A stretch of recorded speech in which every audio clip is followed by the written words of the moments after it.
The flame of the old oil lamp trembled on the edge of the table, stretching shadows across the walls as if they were trying to climb out of the room. Eleanor always lit that lamp before dawn. She didn't need it for sight, the sun would come soon enough, but the ritual grounded her. A small anchor in a life that, for years now, felt like it drifted a little farther from itself each morning. Her house sat at the far end of a quiet rural lane, the kind you'd find in the outskirts of a New England town where the winters were long and the nights even longer. The wooden floor held onto the cold, and every step she gave made the planks sigh under her, gently, like an old memory exhaling. She wrapped her hands around a chipped ceramic mug, feeling the heat seep into her palms. The mug had been with her for decades, older than some of the neighbors who still called her Miss Eleanor out of habit. Its worn rim carried invisible fingerprints, stories, and the weight of mornings that came long before this one. Outside, the world was just beginning to stir. A lone crow called from a fence post at the edge of the field. The distant hum of a delivery truck rolled down the main road. The quiet rhythm of small-town America. But inside her chest, something didn't follow that rhythm. Something moved out of step, out of time. Her eyes drifted to the wall where a picture frame should hang. The nail was still there, slightly bent, but the frame had been gone for years. She could never bring herself to put anything in its place. It felt dishonest, as if pretending nothing had happened would erase the shape of the absence. On the opposite wall, a half-finished quilt rested over a wooden chair. She had stitched it slowly, carefully, unraveling and starting again every time her hands shook more than she expected. The pattern was almost complete, yet she could never bring herself to add the final row. Endings, she had learned, were heavier than beginnings. She took a breath and let it settle inside her. The morning air tasted of frost and pine, sharp, clean, intrusive. She had lived alone for so long that the silence had become a second skin. But that silence wasn't peace. Not really. It was only a place where she could hide the part of herself that refused to heal. And still, something felt different today. Subtle, but undeniable. The lamp's flame flickered sideways, though there was no draft. The air thickened, as if holding its breath. Eleanor steadied the mug with both hands. A faint unease curled at the edges of her spine. Something was coming, and she knew, without understanding why, that the morning would not end the same way it began. Before we continue, if this story has already pulled you in, even just a little, make sure you subscribe. There's much more ahead, and I don't want you to miss what's coming next. The lamp flickered again, sharper this time, as if reacting to something Eleanor herself couldn't see. She set her mug down carefully, the ceramic tapping softly against the wooden table. The sound echoed in the room longer than it should have. Then came the first noise, so faint she wondered if it had come from her own mind. A soft scraping against the front door. Too deliberate to be wind. Too patient to be an animal. Eleanor's heart gave a subtle jolt. People didn't visit her unannounced. Not out here. Not at this hour. The neighbors respected her space, and, in truth, her solitude. Years had taught the town to approach her with gentle distance, like a bird that might fly off if startled. The scraping stopped. A long, heavy silence followed. And then, 3 knocks. 3. Not 2. Not 1. Exactly the way someone she once loved used to knock when coming home late from a long shift. The private signal that meant, "It's me. You're safe." Eleanor didn't move at first. Her hands remained on the table, fingers slightly curled, as if gripping the air. The old house seemed to lean toward the sound, listening with her. Another knock, quieter this time, almost apologetic. She drew a breath, stood slowly, and walked toward the door. Each step felt heavier, the floorboards uttering small complaints beneath her weight, their familiar creaks sounding strangely urgent now. Her hand hovered over the doorknob. Cold. Not the chill of dawn. Colder. As if someone had touched it only moments before with hands carrying winter in their skin. For a second, She considered turning back, pretending she hadn't heard anything, letting the house return to its quiet, predictable breathing. But something, a pull, a memory, a dread, pushed her forward. She opened the door, and no one was there.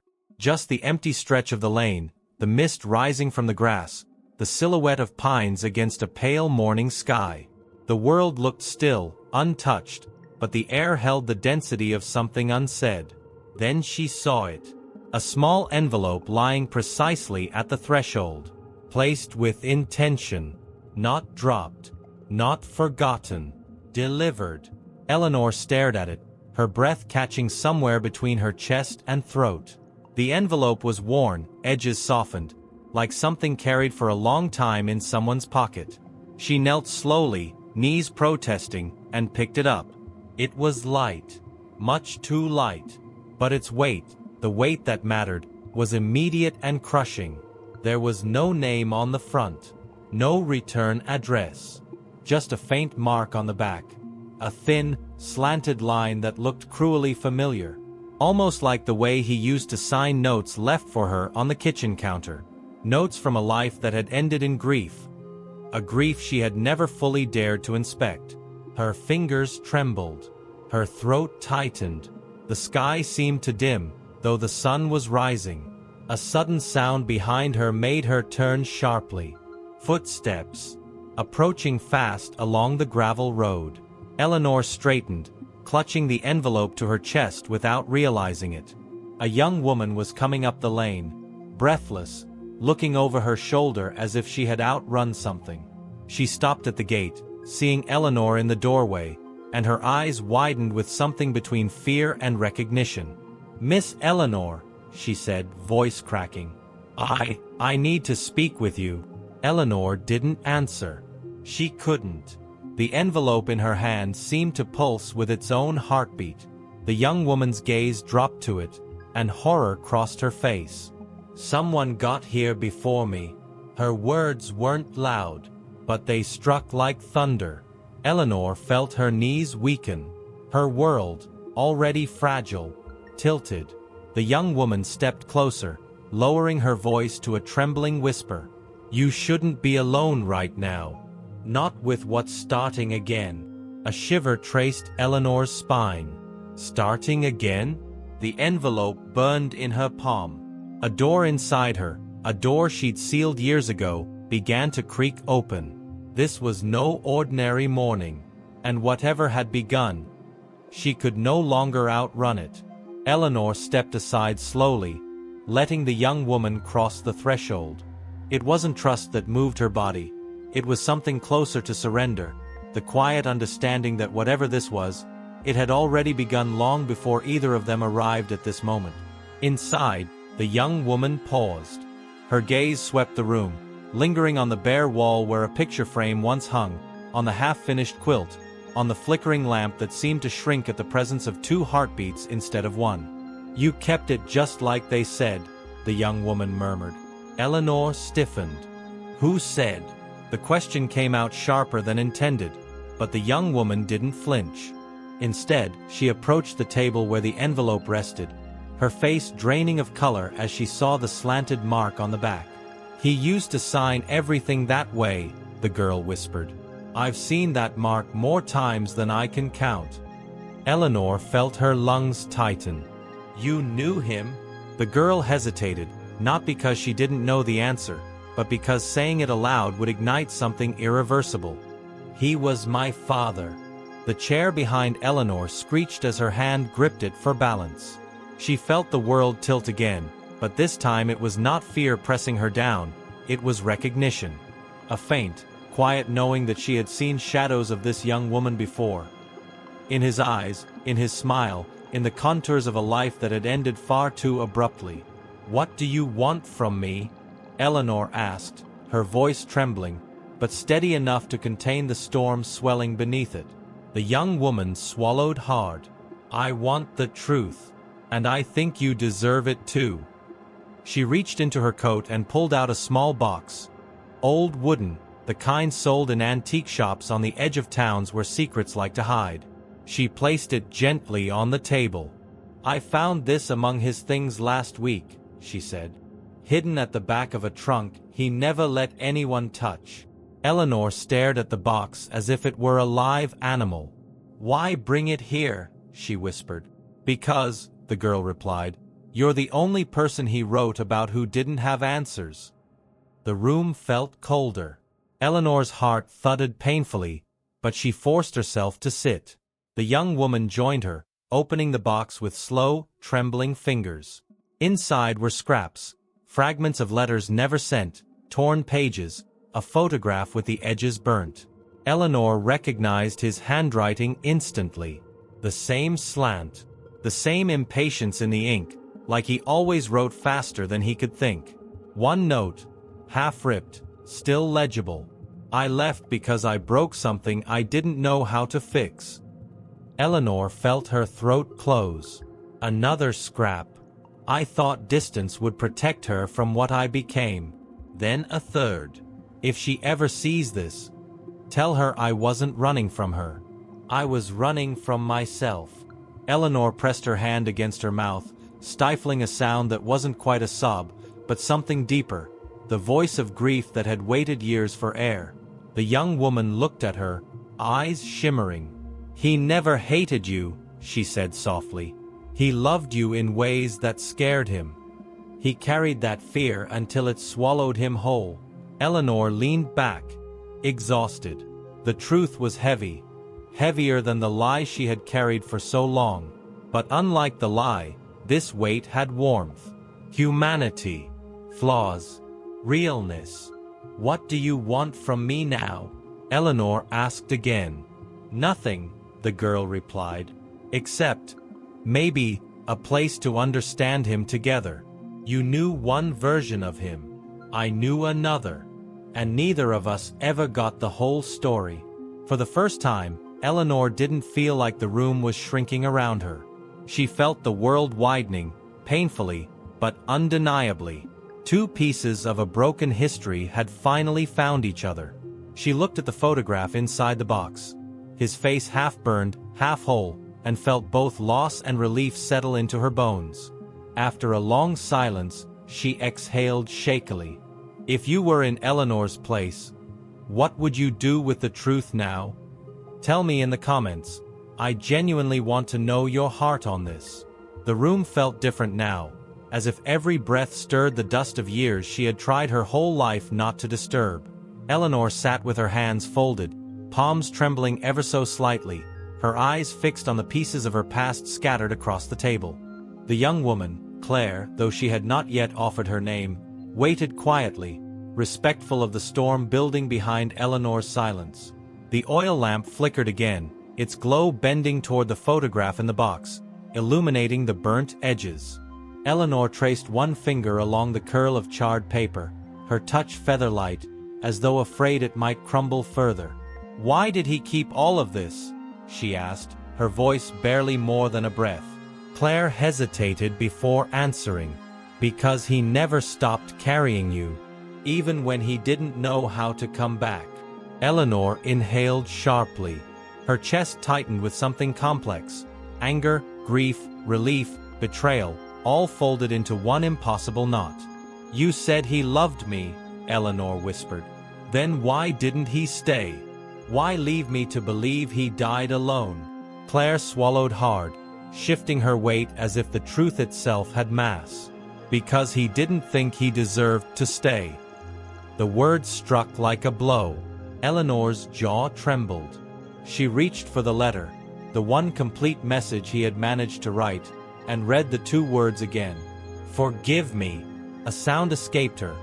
Part sob, part laugh. A bitter, aching exhale of decades collapsing inward. You don't disappear from someone you love, Eleanor said, voice cracking. You don't vanish and then leave scraps of yourself behind like breadcrumbs to nowhere. Claire's eyes softened. He wasn't trying to disappear from you. He was trying to disappear from himself. Eleanor shook her head, pushing the box away. The lamp's flame bent with the motion, casting wild shadows across the walls. You don't understand, she said. No one came to tell me anything. I mourned a man still breathing. I buried a ghost. Her voice grew sharper, stronger, like something long dormant finally waking. Do you know what grief becomes when it has nowhere to go? It turns into silence, into rooms you stop entering, into mornings you survive instead of live. Claire's eyes brimmed with tears. I know, she whispered, because I lived with the version of him that was torn apart by what he did to you. Eleanor froze. Claire's hands tightened into fists. He wasn't a terrible man, but he was a broken one, and broken people sometimes break the ones they love most. The room pulsed with the weight of the truth. Eleanor stood abruptly, the chair scraping the floor in a jagged cry.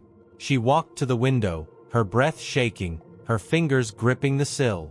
4 years she had lived believing she had lost him. Now she realized she had been abandoned. The difference stabbed deeper than she expected.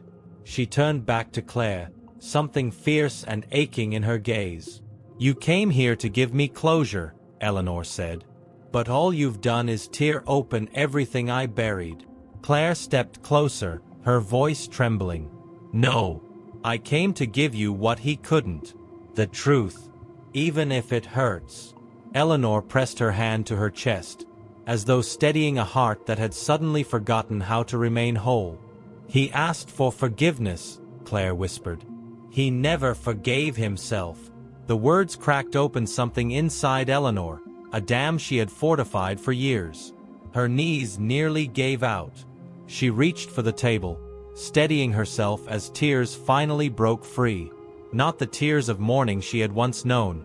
These were raw, guttural, the tears of a person being rewritten from the inside out. Claire rushed forward, stopping just short of touching her. Eleanor, I'm so sorry. The lamp sputtered, the flame shrinking as if bowing to the moment. Eleanor crumpled into the chair, tears slipping down her cheeks in slow, uneven trails. The truth, jagged, imperfect, merciless, had finally found its way home. A long silence settled, a silence heavy enough to end a chapter, and painful enough to begin another. If this moment hit you deep, if it pulled something raw inside you, leave a like right now. It tells me you're feeling this along with her. The storm inside Eleanor did not pass quickly. It didn't crash, or break, or scream. It simply settled, like snow falling after a long night of wind. Silent, but impossible to ignore. She sat for a long time without speaking, her palms flat on the table, as if feeling the grain of the wood could keep her from unraveling completely. Claire stayed near, but not too close, the respectful distance of someone who knows that grief sometimes needs space to breathe. The lamp glowed faintly, its flame finally steady. Eleanor found herself staring at it, hypnotized. She had lit that lamp every morning for years without thinking. But now, the light felt different, as if it no longer belonged to routine, but to remembrance. He kept all of this, she said at last, her voice fragile. All these years, he kept it. Claire nodded, her eyes soft. He couldn't let go. Not of you. Not of what he did. It haunted him. Eleanor swallowed, the movement slow, strained. It haunted me too. The confession hung in the air. Small, but weighted. Claire pulled out a chair and sat across from her, folding her hands as though bracing herself for whatever might come next. I want to be angry, Eleanor whispered. So angry I can't see straight. But all I feel right now is tired. Claire lowered her gaze. He lived tired too. Eleanor allowed herself a long breath, letting it shake through her chest before leaving her body.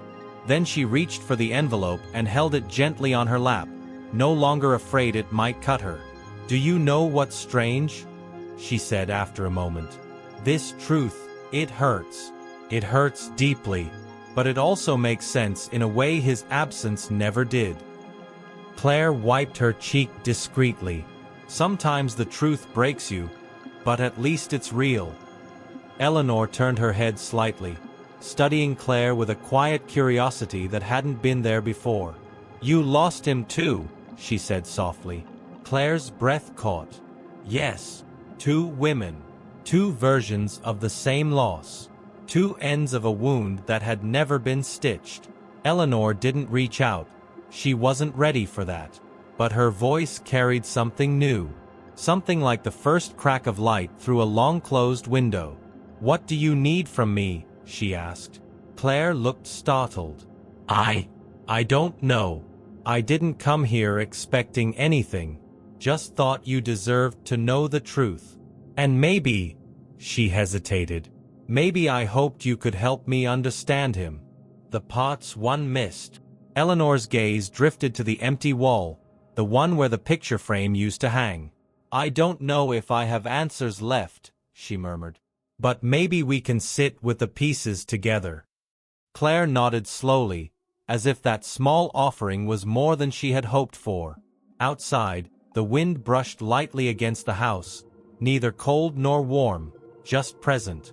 The world felt strangely still, as though giving them permission to exist in this quiet aftermath without forcing meaning too soon. Eleanor stood up, unsteady, but intentional, and walked to the window. The field beyond the yard stretched in muted winter colors, a landscape both barren and strangely peaceful. "He wanted forgiveness," she said, almost to herself. "He asked for it, but didn't wait to hear the answer." Claire rose to join her, but lingered a step behind. "Do you think you'll ever forgive him?" Eleanor didn't answer right away. She watched the trees sway, watched the morning deepen. Finally, she placed her hand gently against the cold glass. "I don't know," she whispered, "but today, I'm finally able to ask the question." Claire exhaled shakily, relief, sorrow, and something like gratitude tangled together. Eleanor turned back to the table, picked up the envelope once more, and pressed it against her chest. Not in pain, but in acknowledgement. The truth had changed her, broken her, yes, but also opened a door she didn't know was still locked. She didn't step through it yet, but she was facing it. And that was more than she'd expected this morning to hold. If this moment touched you, even softly, you can support this channel with a super thanks, or by simply subscribing. Morning had fully unfolded by the time Eleanor stepped outside. The cold air met her gently, brushing her cheeks like a hand unsure if it was welcome. She stood on the porch, clutching the envelope close to her body, not to protect it, but to steady herself. The world looked the same as it had the day before, but she didn't. The field stretched wide and quiet. The frost clung to the blades of grass in delicate crystals. Somewhere in the distance, a train horn echoed, a sound she had heard 1,000 times but had never really listened to. Today she did, and it sounded strangely like a beginning. Behind her, Claire lingered at the doorway. She didn't speak. Eleanor felt the young woman's silence, warm and respectful, like a presence that didn't ask to be understood, only allowed. "You can come out," Eleanor said softly, not turning around. Claire stepped onto the porch. She wrapped her coat tighter around herself, but not from the cold. They stood side by side, separated by years of unspoken history yet connected by the same invisible thread, the kind grief weaves quietly when no one is looking. "I don't know what happens next," Eleanor admitted. "You don't have to," Claire replied. "Not today." They didn't look at each other. They didn't need to. Some connections begin not with words or promises, but with two people finally being able to breathe in the same place. Eleanor placed the envelope in her pocket, not to hide it, but to carry it differently. Not as a wound, but as truth. "You know," she murmured, "for the longest time, I thought healing meant going back to who I used to be." Claire nodded slowly. "And now?" "Now I think, maybe healing is becoming someone new. Someone honest with the story that shaped them. Even the parts that hurt." The wind shifted, brushing against their coats, turning fallen leaves on the steps. Eleanor watched them dance, directionless, unhurried. She realized she felt a little like those leaves. Not stable yet, but free in a way she hadn't been for years. She exhaled, long, slow, steady. "Thank you for coming," she told Claire. Claire's voice wavered. "I didn't know if you'd want to see me. There's a lot I'm not ready for," Eleanor said. "But not being seen isn't one of them anymore." Claire lowered her head, swallowing emotion. The two stood together in that quiet, honest moment. Not healed, not whole, but undeniably changed. And maybe that was enough. A conversation with you, watching this. If you're still here, if you watched this story all the way to the end, then maybe some part of it spoke to something inside you. Maybe you've carried a truth that arrived too late. Maybe you've mourned someone who walked away without explanation. Maybe you've learned that silence can make a wound deeper than distance ever could. Or maybe, just maybe, you're like Eleanor. Not broken, but unfolding. Not finished, but becoming. The moral of this story isn't loud. It doesn't try to teach you something. It simply sits beside you, the way Claire sat beside Eleanor, and whispers. Not everything that hurts is meant to be forgotten. Some things are meant to be understood. And understanding can be its own kind of healing. You're not alone in that. Not here. Not now. Thank you, truly. Thank you for staying with this story until the final breath of it. Stories like this aren't easy. They open doors we often keep locked. They ask us to look at the quiet places inside ourselves. And if you're still watching, it means you have a heart that listens. If this story found you, wherever you are, however you are, there is another story waiting right here on the channel. Maybe it will sit beside you the way this one did. Maybe it will hold your hand the way you needed today. Whenever you're ready, there's a next chapter waiting for you.